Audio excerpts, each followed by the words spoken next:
आइए दोस्तों देखते हैं आरक्षण को लेकर हाल ही में केंद्र सरकार, सुप्रीम कोर्ट और अलग अलग राज्य सरकारों की तरफ से क्या बड़े फैसले लिए गए। 5 बड़े अपडेट आरक्षण को लेकर निकल कर आ रहे हैं। कुछ आज के ताजा अपडेट भी जानेंगे। कहीं पुलिस भर्ती में छूट तो कहीं अग्निवीरों के आरक्षण को लेकर SC, ST, OBC समेत आरक्षण पर 5 बड़े मुद्दे देखते हैं। हाल ही में आपको पता होगा केंद्र सरकार की तरफ से भी पूर्व अग्निवीरों को बड़ा तोहफा दिया गया। BSF और CISF की भर्तियों में उन्हें 10% आरक्षण देने का ऐलान किया था। मैंने आपको DLS न्यूज पर बताया भी था। आरक्षण के अलावा भी उनको शारीरिक मानदंड में छूट मिलेगी। इसके अलावा भी पहले बैच को आयु सीमा में भी 5 साल तक की छूट दी जाएगी और उन्हें फिजिकल टेस्ट भी नहीं देना पड़ेगा, है ना। तो ये तो केंद्र सरकार की तरफ से अग्निवीर को लेकर ऐलान किया गया। और दोस्तों आज हरियाणा सरकार की तरफ से भी अग्निवीरों के लिए शानदार घोषणा की गई है। सरकारी नौकरी में 10% आरक्षण मिलेगा इनको। हरियाणा के मुख्यमंत्री नायब सिंह सैनी ने खुद प्रेस वार्ता में इस योजना की घोषणा करते हुए कहा कि अग्निवीरों को तो 10% आरक्षण दिया जाएगा, पुलिस समेत 5 नौकरियों में ये आरक्षण का लाभ मिलेगा और इसके अलावा उन्हें बिना ब्याज के 5 लाख रुपए तक का लोन भी मिलेगा। CM सैनी ने कहा कि हरियाणा सरकार अग्निवीरों को अपना खुद का काम शुरू करने में भी मदद करेगी। सरकार ने फैसला लिया कि जो अग्निवीर अपना काम करना चाहते हैं उन्हें बिना ब्याज के लोन दिया जाएगा और उन्हें शुरुआत में काम शुरू करने के लिए ये 5 लाख रुपए का लोन बिना ब्याज के मिलेगा। वहीं जो अग्निवीरों को राज्य सरकार ने सरकारी नौकरियों में 10% आरक्षण देने का ऐलान किया है उनमें पुलिस कांस्टेबल के अलावा mining guard, forest guard, jail warden और SPO की सीधी भर्ती में 10% आरक्षण दिया जाएगा। और वहीं आपको पता होगा हरियाणा में ही OBC सम्मेलन में कल गृह मंत्री अमित शाह ने भी कहा था कि हम किसी भी हाल में लागू नहीं होने देंगे मुस्लिम आरक्षण।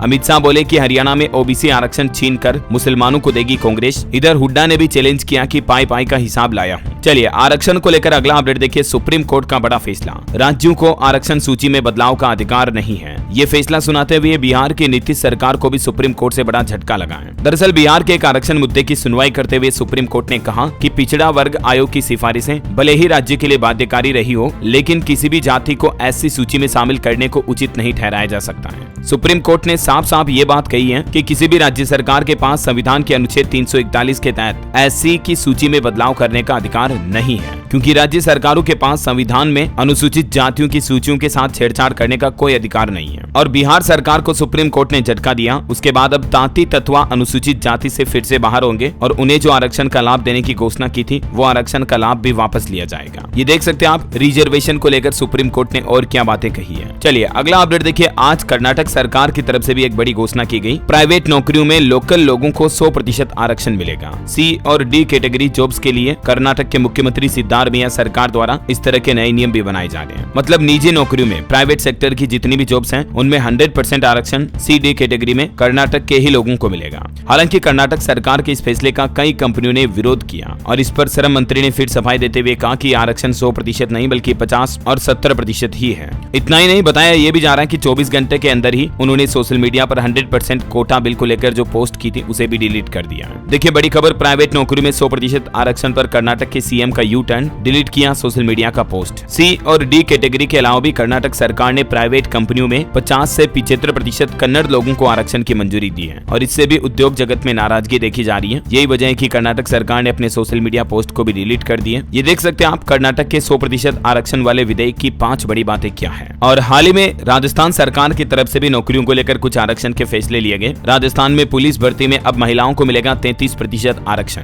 प्रदेश के गृह राज्य मंत्री जवाहर सिंह बेडम की तरफ से भी ये घोषणा की गई। और इसके अलावा भी राजस्थान में टीचर्स भर्ती में भी महिलाओं को 50% आरक्षण देने की जो घोषणा की थी उसके बाद राजस्थान के मुख्यमंत्री भजन लाल को काफी ट्रोल भी किया गया। युवक ने मीम्स बना करके काफी विरोध किया इसका। तो राजस्थान में भी 50% महिला आरक्षण पर बवाल मच गया। उसके बाद मुख्यमंत्री भजन लाल का एक बड़ा बयान ये भी देखने को मिला। वो बोले कि बेटों को भी आगे बढ़ाने के लिए पूरे अवसर देगी हमारी राजस्थान सरकार। तृतीय श्रेणी शिक्षकों और पुलिस भर्तियों में जो महिलाओं को आरक्षण देने के फैसले लिए हैं हाल ही में राजस्थान सरकार ने, तो इसका युवा विरोध कर रहे हैं। और वहीं राजस्थान में एक और संकेत दिए गए इस बात के कि धर्म परिवर्तन के बाद आरक्षण का लाभ नहीं मिलेगा। राजस्थान के मंत्री बाबूलाल खराड़ी की तरफ से ये बात के संकेत दिए गए धर्मांतरण पर आरक्षण से संबंधित। और वहीं दोस्तों उत्तर प्रदेश में भी 69,000 शिक्षक भर्ती मामले को लेकर प्रदेश के डिप्टी CM केशव प्रसाद मौर्य ने भरोसा दिलाया। कहा कि आरक्षण प्रभावित अभ्यर्थियों को जल्द ही न्याय मिलेगा। इसी भर्ती से संबंधित चंद्रशेखर ने भी यूपी में CM से आरक्षण की मांग की है। 69,000 शिक्षक भर्ती के आरक्षण की विसंगतियों को दूर करके नियुक्तियां प्रदान करें। देखते हैं इस पर योगी सरकार का क्या फैसला आता है।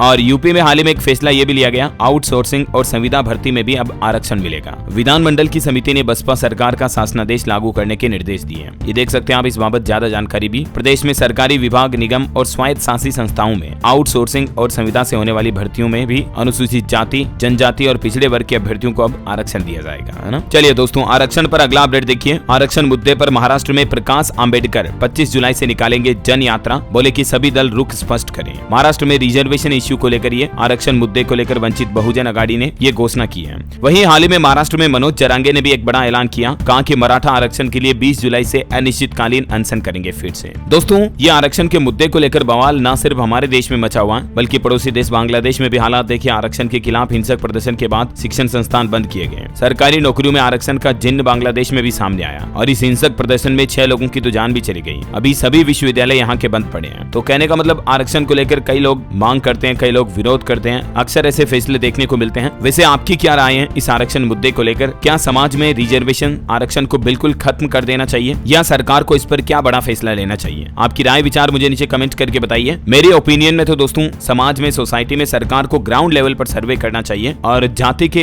धर्म के आधार पर नहीं बल्कि सभी पात्र लोगों को रिजर्वेशन का लाभ मिलना चाहिए अकॉर्डिंग टू कैटेगरी, जैसे दिव्यांग लोगों को, वृद्धजन लोगों को और जो पुअर्टी, गरीबी रेखा से नीचे जीवन यापन कर रहे हैं ऐसे लोगों को, फिर चाहे वो किसी भी जात पात के हो, क्योंकि जरूरी नहीं है कि हर SC ST का बंदा ही गरीब हो या हर जनरल कैटेगरी का बंदा अमीर हो। आपने समाज में नोटिस किया होगा कई जनरल कैटेगरी के लोग बाग भी काफी गरीबी लाइफ जीते हैं। तो दैट्स माय ओपिनियन ओनली। और बाकी आपके भी राय विचार मुझे नीचे कमेंट करके बताइए और इस वीडियो को लाइक और शेयर करना। DLS न्यूज चैनल को सब्सक्राइब करके बेल आइकन जरूर दबा देना रोजाना ऐसे इन्फॉर्मेटिव काम की खबरें देखते रहने के लिए। जय हिंद, जय भारत, वंदे मातरम।